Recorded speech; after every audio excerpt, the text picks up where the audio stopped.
not that I was a bully or that I got bullied, but I knew other people that would do things, and the teacher would be like, oh, just stay away from that kid. But it's not helpful, because you could stay away, but what's to say that that kid's not going to come to you? Exactly. And then my brother's friend's son was getting bullied for the whole of his school year, like for the whole of his secondary school life.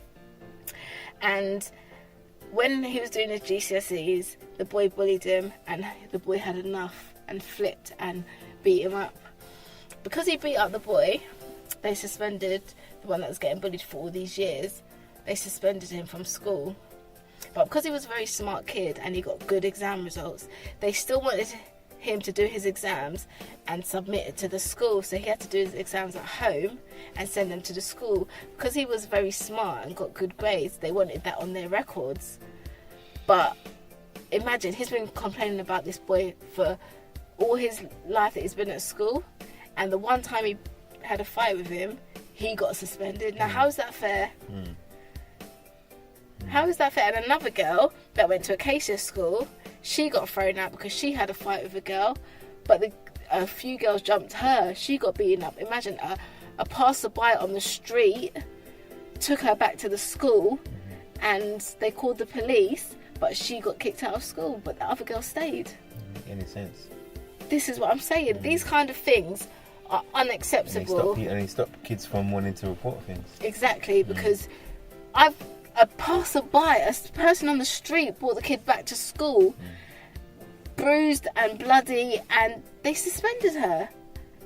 Now, I said to Acacia, if that was you, I would flip my lid, because I've sent you to school fine. You've come home with bruises, battered. Like, I've had to pick you up from school with the police, the school principal and everything. And you're going to tell me that my child's getting suspended? Does it look like my child beat up anybody, for one? And who's the girl that beat up my child, for two? And why have you not brought the parents down to the school to discuss your child? And you've suspended my kids. That just makes no sense.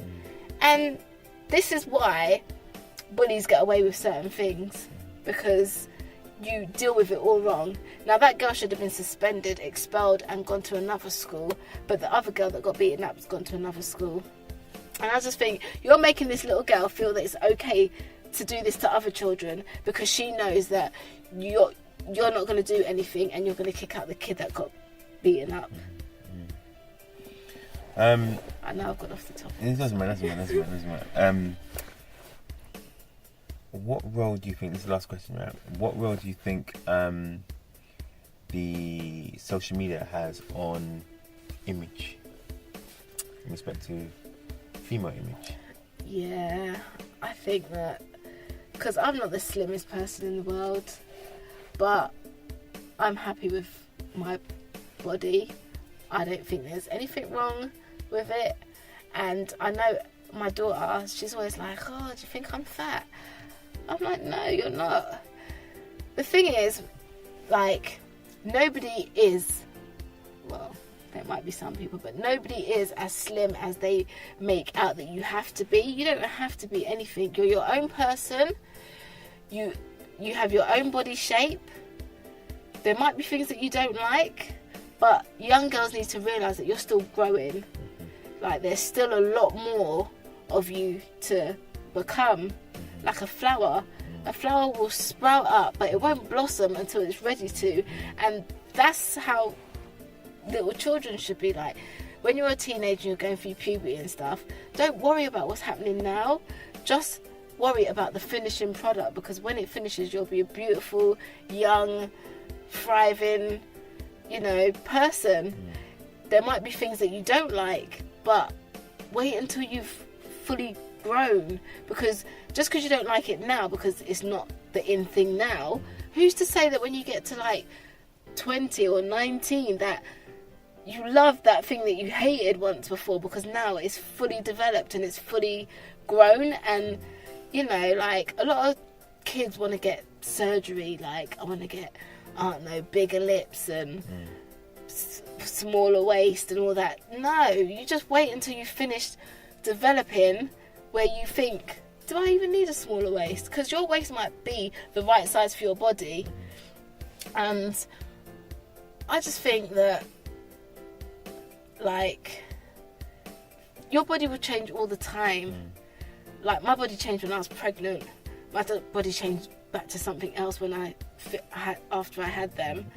And, like, I might have a little bit of a belly, but I'm happy with my belly. Like, it means I've grown, I've done things. Like, I've not just sat here and, you know, let my belly go to waste. It's grown 2 kids in this belly.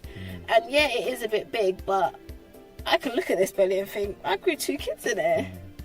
And I might have bigger thighs and, you know, but I love it all because it just makes you, it just shows that you've grown, you've changed. Like, I was not the prettiest kid as a child, but now I think I'm not bad. And this is the thing, kids are wearing too much makeup too quickly, and I never wear makeup, as you can tell. I never do. I only might wear makeup if I go out, and that's probably a little bit of eyeshadow, maybe mascara, a bit of eyeliner and blush. That's it. I don't use foundation, concealer, contour and all that other stuff. I can't do it.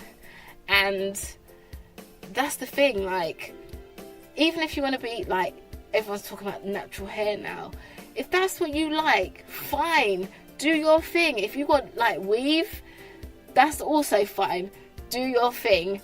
Like, whatever makes you happy, do. But I think little girls need to stop wearing so much makeup and wait until they're fully developed before they change anything. So what do you think's driving it though? What do you think's driving these young ladies wanting to wear the makeup? Because what they see on TV, magazines, what they see on social media, all these different models, it's like there's a lot of people body shaming, and that's all on social media. And there's some parents that are you know, parents as well. Yeah, doing the same thing. Like, parents need to encourage their kid that they're perfect how they are, and that they're beautiful, and that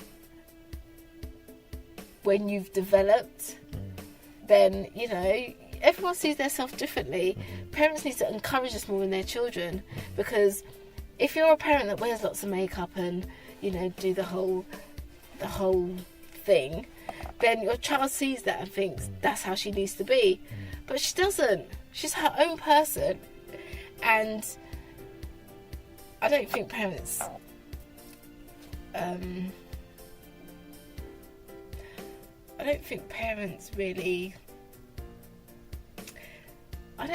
a lot of parents tell their kids that they're beautiful, that they're fine exactly how they are, that you don't need to be on a diet. No, you're not fat. Like, your hair's fine. Like,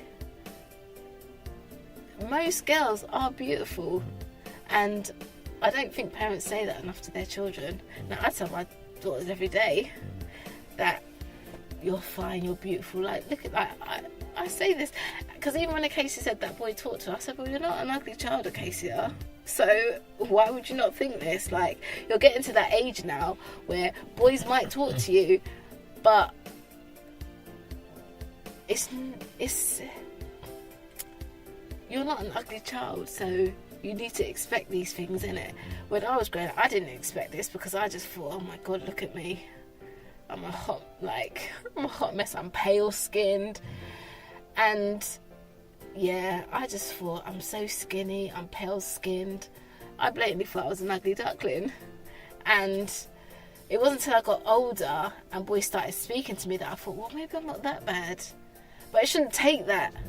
Like, it should be your parents at home telling you that. No, you're beautiful, you're fine. And maybe I would have thought a bit more like, well, maybe I am alright, but maybe I'm just not ready, kind of thing.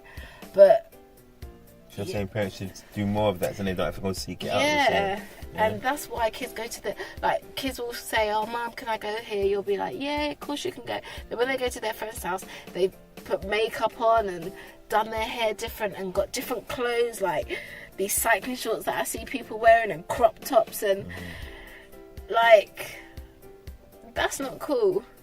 Like, when my daughter goes out, I need to know what you're wearing. Like, you need to show me. Because don't think you're going to your friend's house and wearing something else. Because I don't allow sharing clothes and all that jazz. But, like, she shows me everything she wears and I make her take pictures. And I just think parents need to... it's not even... more aware, They need to be more aware, but they also need to make their daughter feel comfortable to tell you things so that they don't have to hide.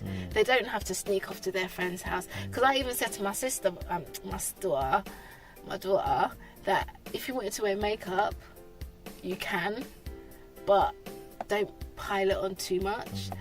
But my daughter's got a whole load of makeup and she's really good at doing it because she's done my makeup a few times and she's brilliant at it, but she doesn't even wear it. And I said to her, if you wanted to, you could. So now she feels that if she wanted to, she could, but she doesn't feel that she needs to, kind of thing. Which I'm glad that I've given her that decision where if she wanted to, she could, but she doesn't because she doesn't really need it. But I've opened that up to her, innit? Just like boys, I've said to her, like you're at that age, boys are going to approach you, it's going to happen. And as long as they're respectful and, you know, good to you, I don't have a thing. Even though inside I might be like, why? But at that initial thing, I know that she'll keep telling me things then. Because I'm not like thinking, no, you can't have a man, don't bring no man in here. But I've given her the option that she could and I'll be cool with it. But inside, you know, but I'm showing you that I know you're getting older, so I have to respect whatever happens. And that's what parents, especially black parents, fail to understand, because all the parents think is if you meet a boy you're going to get pregnant. That's how black people think, like especially the old school ones. And that's not the case, obviously. But and that's why their kids don't talk to them, because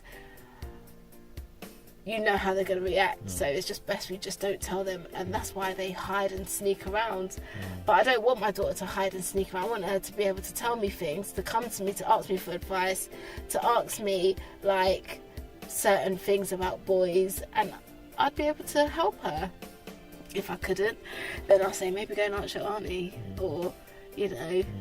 But I think parents need to talk more with their kids, make them feel that they're beautiful, make them embrace themselves, and I don't know, just make them be able to have a voice, you know, like so that they can voice their opinion and it doesn't get brushed under the carpet, that you take their opinion into consideration. You might not agree with it, but then that's when you have the discussion with your child, like, why do you think that? But then, you know, you can say, you might think that, and you might think that's okay, but I think, and that's where you have this discussion, and that's when they feel like you've heard them, you've actually sat there and listened to what they, and some kids don't even need, they just need someone to listen to them. Sometimes I just sit down and the case is going on and I'm just sitting there listening to her, and even when she's wrong, I will tell her, no, Acacia, that was wrong, you shouldn't have done that. And I make her like think about it. Why am I saying that it's wrong? And then she thinks and she's like, yeah, Mum, it's true, I shouldn't have done that. So what are you going to do to rectify this situation? And she's like, oh, I apologise. And there's times when I'm angry with Acacia and she'll write me letters and leave them on my bed. And I've kept them letters from young, she's been doing that. And I'm like, you're in my bad book, so she'll write me a letter. And it just shows that she knows what she's done wrong, she knows why I'm upset, and she's written me a letter to apologise and explain why she did what she did, kind of thing. And then I'll go in her room and say to her, like, as long as you've understood what you've done wrong, then you know not to do it again, or you need to rectify that situation because I was not happy with the way you dealt with that. But that's where talking, listening comes into place, and I don't think parents do that enough. So So it seems like communication is a big thing. Boundaries is a big thing.